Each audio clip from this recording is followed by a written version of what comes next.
Welcome back. Our eighth hero today is Kip Johnson, the coach of the Portland Pounders. I don't know if you've heard of them, but it's rough and tough and tumble, a team for quad rugby, and they have a tournament coming up this weekend at Barlow High School. And that's really special for Kip because he played football at Barlow before he broke his back skiing. And Kip is here to share his very inspirational story. I think for folks who don't know that story, we're going to make you go back a little bit. What do you remember most about after the skiing accident? So I broke my neck in 2003, December of 2003. I raced downhill snow skiing for Sam Barlow as well. And it was just a normal Saturday training day, and was up skiing and just went off a knoll that I've gone off 100 times, and came down, crashed, and then slid into the trees and broke my neck. And going my fast, back, yeah. right? Because you were a racer. Going fast, yeah. So broke my neck, my back, 5 ribs, punctured a lung, and that was it. Then I spent a month in intensive care, and then 4 months altogether. Wow. And manual. You describe yourself as an adrenaline junkie, and then you found rugby, quad rugby. Does this sort of feed that need for you? Well, that was the big thing, is like when I got hurt, right? You're laying in a hospital bed, wondering like, what am I going to do? Right. Like, I'm an athlete, right? You're such an athlete. You played a variety of sports. Exactly. So what am I going to do?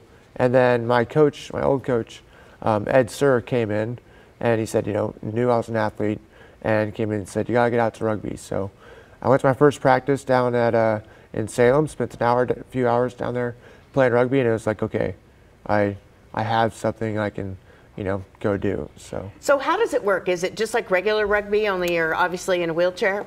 No, it's only called rugby because it was originally called murder ball. Right?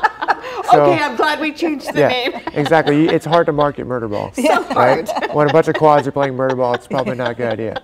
But I love the humor, though. Right. So it got switched to rugby, and rugby it's a 4-sport athlete, so it's 4-on-4. It's played on a basketball court. We carry a volleyball-like ball.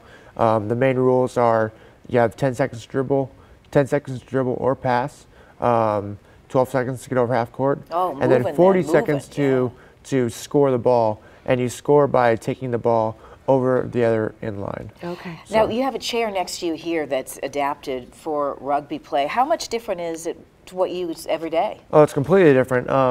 The big thing is your seating position.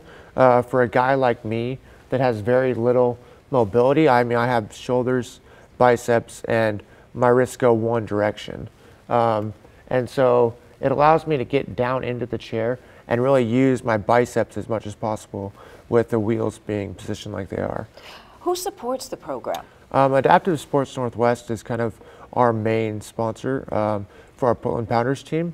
And they support a lot of different disability sports out there, but wheelchair basketball, goalball, rugby, all kinds of different things. So you must love it because you coach as well as play. Yeah. Right, I do. I've been playing for almost 13 years now, and I wouldn't give it up. What does it mean to you to return to Barlow High School this weekend for this rugby tournament right there on the grounds where you played high school sports? So it's actually, I was thinking about this the other day. I don't think I've played a sport for Barlow since my senior year of football. I don't think I raced my senior year. So it's pretty cool, but the coolest thing is being able, Barlow's had a few catastrophic injuries over the last few years, and so being able to spread awareness and give those guys support, a little inspiration, right? Yeah. That there's a lot of fun left to be had. Exactly. Now, I know the Pounders are going to be heading to Arizona for Nationals coming up here in April. There's a fundraising effort going on, so we're going to put a link on our Facebook page so folks can support the Portland Pounders. Perfect. And how do they find out about the tournament details? You can go to our Facebook page, and it'll have all the details on there. I have it pinned to the top post. So all right, happening this weekend at Barlow High School, portlandpounders.org.